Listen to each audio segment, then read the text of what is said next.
I was looking through like the Snapchat Discover or whatever earlier. One of the Discover or Snapchat Discover pages had some little article about why what do you want to be when you grow up is like the worst question ever. And I was like, you know what? Yeah, it is. I didn't actually read it, but I just kind of like kept scrolling and was like, yeah, I agree. It's the worst question ever. And then I started thinking, why to me is that the worst question ever?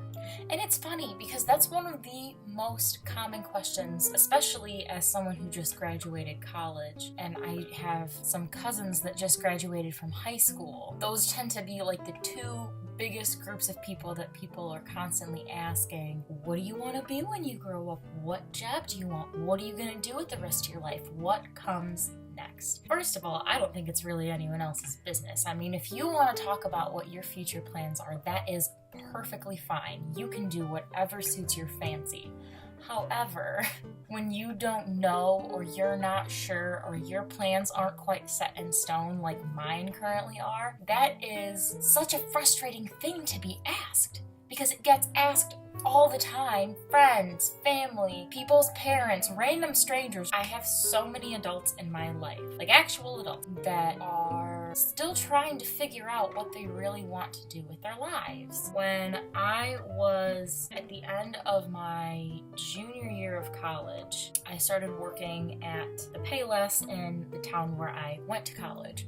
And I ended up working there until actually after I graduated. My boss, the manager there, Cindy, I love you, she ended up working at that Payless for, this would have been her 21st year. And now she's fully grown up, generally past the age where people would say, oh, like, are you gonna go to college? And but people were still asking her, well, what do you want to do with your life? And she was like, dude, first of all, I'm gonna take a break, and second of all, I'm gonna figure it out later. She has an entirely new lease on life, and now she has to like figure out what she wants to do next. So yeah, she's grown up, and guess what?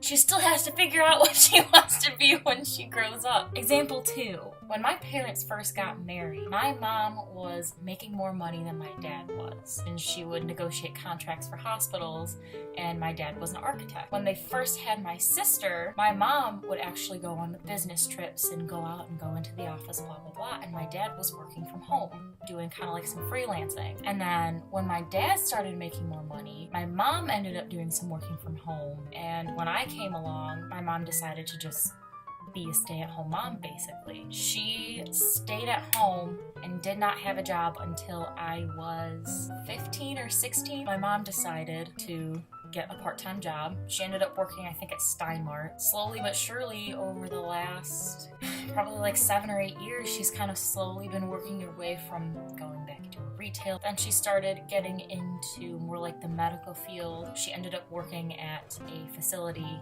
as like their activities director at a facility that helped elderly people that were recovering from surgeries and falls and whatever else. And so she's kind of been working her way up from there. She's like in her 50s, still figuring out what she wants to do when she grows up. Yes, to a certain point, you'll be a mom forever. When they're in elementary school, you're always there waiting for them to come home, trying to keep the house all tidy, doing dishes, maybe vacuuming if you feel like it. I don't know, whatever moms do. I'm not a mom. I don't know what moms do. But you're not going to be doing that forever. I mean, eventually maybe you'll be a grandma. Your kids' kids can come to your house and you can have a snack ready for them after school, something like that. But ultimately, you're not going to be that same mom forever. So what do? The point that I'm getting at is you're never going to be doing the exact same thing you're doing forever, nor should you probably want to. I mean, every year my New Year's resolution is to get more comfortable being uncomfortable. Getting more comfortable being uncomfortable is one of the hardest things for people to do, which is why it's my New Year's resolution every year, because it's something you can always improve on. Don't want to talk when I'm close to my eye. Oh, golly gee. I guess, in a nutshell, what do you want to do next? What's the next step in your life? What are you gonna be when you grow up? Bothers me because I don't think that anyone has ever really truly grown up. We are constantly going through the process of growing up and getting older, and time doesn't stop, and we don't stop, and our lives don't stop, and the world doesn't stop, and things are constantly just going and going and going. When people ask a question like that, it makes it seem like you're going to be at a certain endpoint, and That's it. Congratulations, you've made it, you're an adult, you have grown up. And I don't think that's true. I don't think that there is ever a point where I'm going to say, yep, this is it, I'm grown up, I have nothing else to learn, I have nowhere else to go, I have no other ambitions, this is the point that I'm at, and I'm just gonna coast through the rest of my life. I don't think I will ever feel that way. I don't think I have ever felt that way, and I'm only 22. I guess that's kind of the end of my rant, and I didn't even finish my makeup. I guess that's kind of all I have to say. Well, if you enjoyed this, feel free... God, I sound like such a YouTuber now. Feel free to like and subscribe, ha ha ha. Feel free to leave a comment and tell me what you want to be when you grow up. Just kidding, so sorry, not funny. But yeah, feel free to leave me a comment and let me know what you think. Other than that, I guess I'll see you next time.